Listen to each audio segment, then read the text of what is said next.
Hey folks, today's episode is brought to you by the new 5-part Showtime documentary series, The Comedy Store. Yup, that one.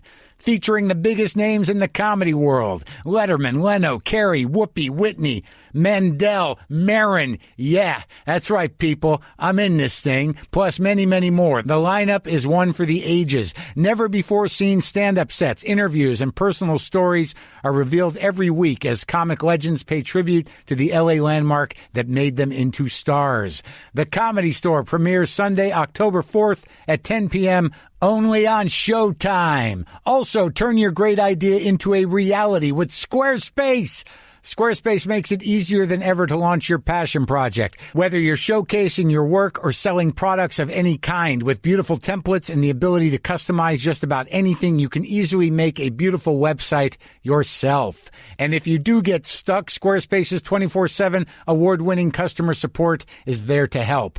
Head to squarespace.com/WTF for a free trial. And when you're ready to launch, use the offer code WTF to save 10% off your first purchase of a website or domain. Can you dig it? Let's do the show. Lock the gate!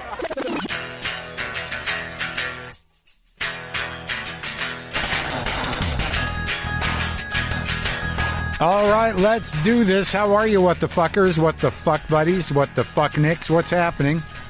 I'm Marc Maron. This is my podcast, WTF. Trying not to freak out. Trying not to freak out. Barely holding on. Barbara Kopple is on the show today. She is a documentary filmmaker. She did Harlan County, USA. She did Wild Man Blues. She got a doc out about that soul singer, Sharon Jones. I just got a record of hers. I don't know her. I'm excited to listen to the record now. I had no idea. But anyways, she's got a new one out called Desert One, and we talk about that and the rest of it. And a Sprint commercial that she directed in Texas, which I was in.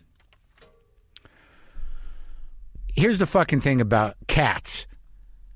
About owning a cat. Those of you who aren't watching me on Instagram or haven't seen me dealing with this, is that Buster, I guess it was Monday, my cat Buster, who we've been getting along pretty well. He's an odd cat. He's an intense cat. But he, I don't know, somehow he was up on the couch and he jumped off the couch and one of his legs got tangled up in the cord for the blinds and it got really knotted up and tangled very quickly. And he was flailing around, freaking out like cats in a panic do. And I guess the intelligent thing would have been to just cut the goddamn cord, but I did not. I grabbed the cat and I tried to I grabbed him. And then he just fucking chomped. He just bit me between my thumb and my forefinger, right on that fleshy part, hard, like his life depended on it. And I still had to get him out from this fucking being tied up. So I grabbed his legs and I unfucking tied him and he scurried off and I had this massive puncturing cat bite on both sides of my hand. And I cleaned it up and then I exercised and then it started to sort of like swell and there was fluid coming out and I'm like, fuck. And then people on Instagram were freaking me out. So I messaged my doctor 3 times. I got a video appointment. I got antibiotics. I got on Augmentin, within 12 hours of getting this fucking bite. And I've been on it for a couple days. Now there's a redness spreading. And I just like, if I fucking die from a goddamn cat bite, the irony will be too much for me. But if that's the way I got to go, that's the way I got to go. It would make sense. As ironic as it is, it's a perfectly appropriate way for me to die from a bacterial infection from my fucking cat. I didn't realize. I had heard the cats' mouths were garbage. But Jesus, fuck, man. I mean, the swelling seems a little better, but it's just, I don't know. I guess I'll wait another day. What else can I do? But I was laying in bed freaking out, reading the information, Googling the symptoms of cat bites, infections. It's probably a bacterial infection, but if you get sepsis, that can knock you out like 24 to 72 hours. So then I'm sitting there the day of the cat bite thinking I'm going to die in my fucking bed from a cat bite. Then I start to realize, like, this is one of the horrible things. This is why people don't want to be alone, whether you like people or not. This is why people stay in things that they may not want to be in because it's easier or whatever. Bottom line, though, is if something goes wrong, there's an emergency, you kind of want someone there to help out, call the place, do the thing like I did with Lynn. Someone, what happens? Are you just going to lay there and die from a cat bite by yourself? Jesus Christ. Then I started thinking, like, have I even updated my emergency contacts? How many are still Lynn? So fucking sad, man. It was a sad spiral, a bad rabbit hole. Me dying, fevered of sepsis in my bed. Buster living, coming up to say hi in the morning, finding my corpse, and realizing I did it. Now the house is all mine. So that's what's happening with me. I'm just obsessed about my hand. It does feel better. I'm trying not to freak out. I don't know if I would have freaked out if people didn't freak me out. I guess that's the benefit and the curse of doing live Instagram chats and being relatively honest, is you get a lot of opinions. But, it got me on. I got on the antibiotics pretty quickly. We'll see. Fuck it, man. Fuck it. What difference does it make? On a lighter note, I don't know. I don't know if I saw The Karate Kid because I think it came out and I was too old for it. I think it came out in the mid-'80s. I was already in college. I was already snotty and watching art films and getting deep. So I think it missed my generation. I don't think I ever saw the entire Karate Kid. But because, I'm alone over here and I don't know what to do with myself, I got into watching Cobra Kai, which I guess was a YouTube production originally. And now it's on Netflix, and it's basically the Karate Kid characters grown up now, current day. And I ended up watching all of them, got involved with the good and evil aspect. It's a little ridiculous, but there's something about the way that guy, William Zabka, he's the guy that plays Johnny Lawrence. But just to see how they age these two guys is kind of genius. And I think he does a great job playing the aging douchebag, bitter loser guy. I think it's inspired, really. Ralph Macchio is Ralph Macchio, and he does a good job too. But there's something about the beaten dude that kind of sucked me in. And I found it to be relatively mindless but enjoyable, emotionally moving entertainment fodder. Watched all of them. This isn't a plug. I just, maybe I related. I don't know. Maybe it just, he really does it. He does a good job with the character. So, that's one thing that I've become more open to as COVID rips through the world and we become more isolated and I'm sad and, in my grief and in my house and, with the political situation, with the hopelessness, with everything else, I've become acutely sensitive to people's performances in almost anything, acutely appreciative of acting and the process of it. I'm a little more aware of it, having done a little bit myself, but now I'm really watching to see how people show up for these roles and what they're doing with everything I'm watching. It's kind of, I don't know what's causing it. It's exciting. Maybe it's my need to escape desperately, as we all have, because I am tethered painfully to the present and to reality, and every once in a while I get away. It's nice to have dreams these days, people. They're not easy to come by, so when you've got a good one, don't waste it. That's why you need to turn your dream into a reality with Squarespace. Squarespace remains the best way for you to launch your passion project. Whether you're looking to start a new business, showcase your work, publish content, sell products, whatever it is you want to do, Squarespace is the tool for you. With beautiful templates created by world-class designers and the ability to customize just about anything with a few clicks, you can easily make a beautiful website all by yourself.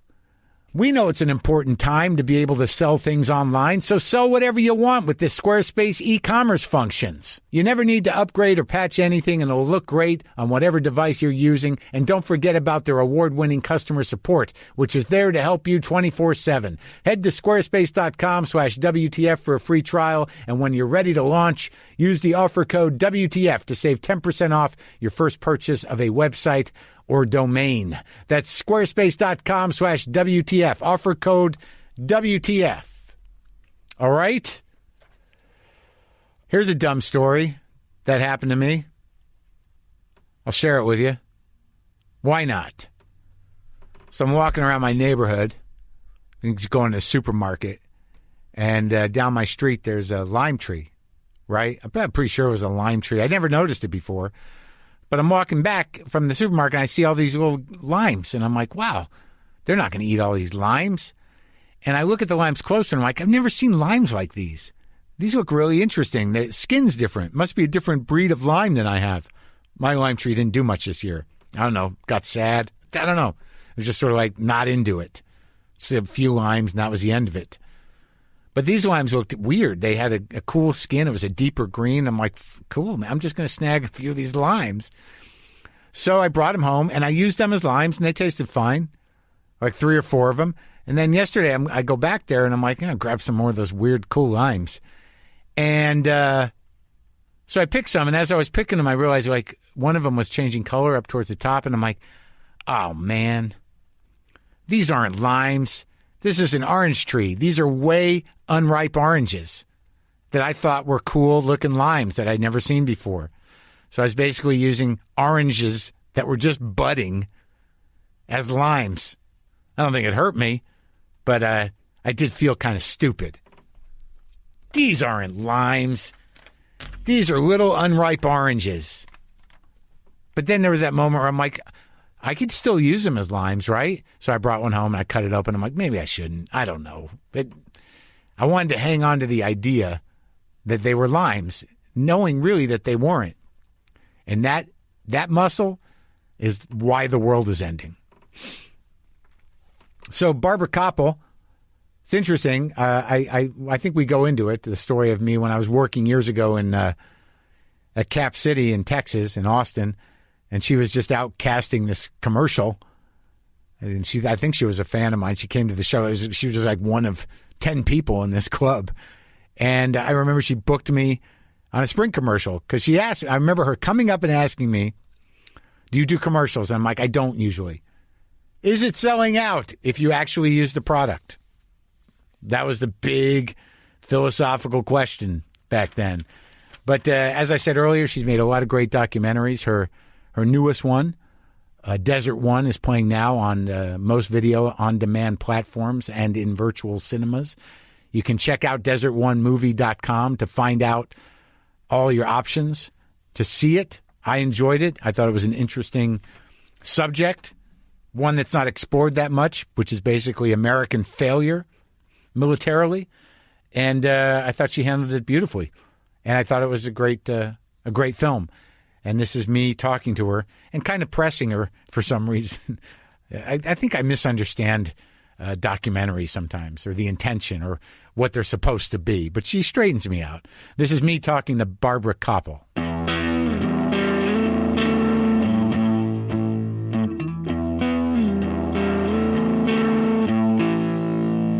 Hi, Marc. Hi, Barbara. How are you? I haven't seen you since we were in Texas. I know, that was so amazing, wasn't it? I'm trying to remember exactly how it went down. I remember I was doing a show. I was at Cap City Comedy Club. I was in the front room because I didn't sell enough tickets to be in the back room. There must have been 9 people in that audience. I was one of them. Right, and you were with another woman. Yes, she was from the ad agency. Right, and you came up to me and you said, do you do commercials? I said, not usually. What's it for? And you said Sprint. And I said, well, I use Sprint, so maybe it wouldn't be so bad. What is it? Is that how you remember it? I remember it. Yeah, I remember coming up to you and saying, I was watching you and blown away. And I just thought, I just want him. We're casting. I want him. And thank goodness you said yes. Is that why you went to the comedy club? No, I went to just see you. No, I just went. I mean, there I was. What was I going to do in that area? Right. And then the next day, I remember being at a school field and making children cry. Yes. And I got in trouble for making children cry. The woman who was head of the spot, even though that's